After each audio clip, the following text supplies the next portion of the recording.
Reporter SIT അന്വേഷണം തുടരുകയാണ്. Smart city പദ്ധതിയിൽ സോളാർ പ്ലാന്റ് സ്ഥാപിക്കാൻ അനേർട്ട് ഏതാണ്ട് 30 കോടിയുടെ ക്രമക്കേട് നടത്തിയത് ടെൻഡർ നടപടികൾ അട്ടിമറിച്ചാണെന്നതിന്റെ രേഖകൾ റിപ്പോർട്ടർ പുറത്തുവിടുകയാണ്. അനേർട്ടിലെ ചീഫ് ഫിനാൻസ് ഓഫീസറെയും പർച്ചേസ് മാനേജറെയും നോക്കുകുത്തിയാക്കിക്കൊണ്ട് ടെൻഡർ നടപടികളെല്ലാം ചെയ്തത് താൽക്കാലിക ജീവനക്കാരുടെ നേതൃത്വത്തിലാണ്.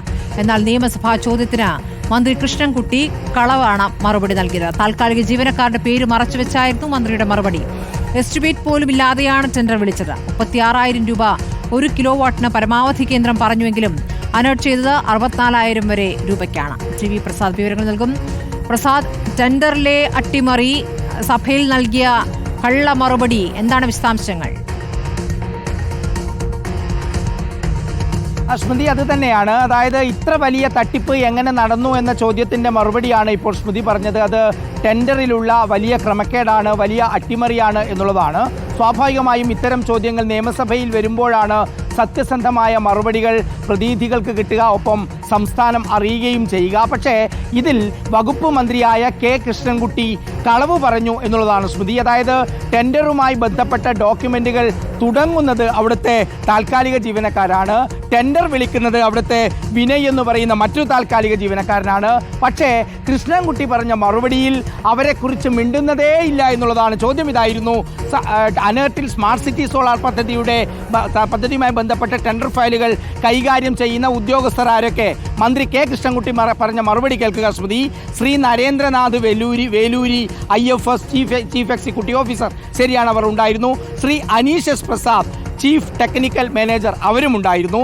Shrimati KG Kala additional chief technical manager, അവരുമുണ്ടായിരുന്നു. പക്ഷേ ഇതിൽ ഉൾപ്പെട്ട ടെൻഡറിൻ്റെ നടപടികളുടെ ഫയൽ തുടങ്ങിയ താൽക്കാലിക ജീവനക്കാരെ പൂർണ്ണമായി മറച്ചുവെച്ചു എന്നുള്ളതാണ് ഇതിലും ഗുരുതരമായ ഒരു കാര്യം.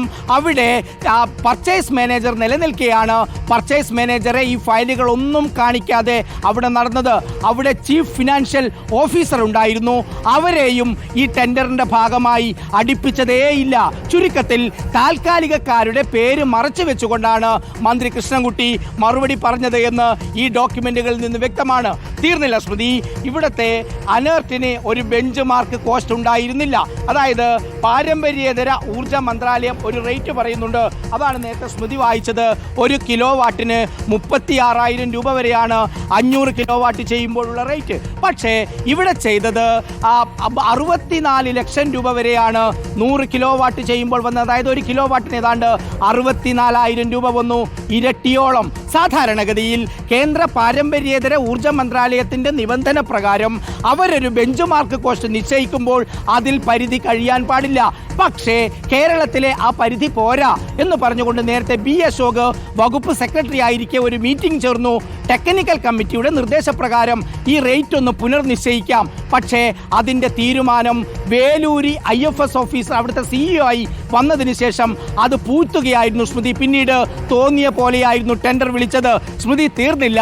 അനേർട്ട് സ്മാർട്ട് സിറ്റിയുമായി തുടക്കത്തിൽ ഉള്ള റേറ്റാണ് ആദ്യത്തെ പേജുകളിൽ നമുക്ക് കാണാൻ കഴിയുന്നത്. അവിടെ 100 കിലോവാട്ട് ചെയ്യാൻ 64 ലക്ഷം രൂപ വരെയായി. പക്ഷേ നിയമസഭാ ചോദ്യം വന്നതിന് ശേഷമുള്ള 10 സ്ഥാപനങ്ങളുടേത് നമ്മൾ പരിശോധിക്കുമ്പോൾ 64 ലക്ഷം എന്നുള്ളത് കുത്തനെ കുറയുകയാണ്. അതായത് 34 ലക്ഷം രൂപയ്ക്ക് ചെയ്ത 50 കിലോവാട്ടിൻ്റേത് നിയമസഭയിൽ ചോദ്യം വന്നതിന് ശേഷം ചെയ്തത് 21 ലക്ഷം രൂപയ്ക്കാണ്.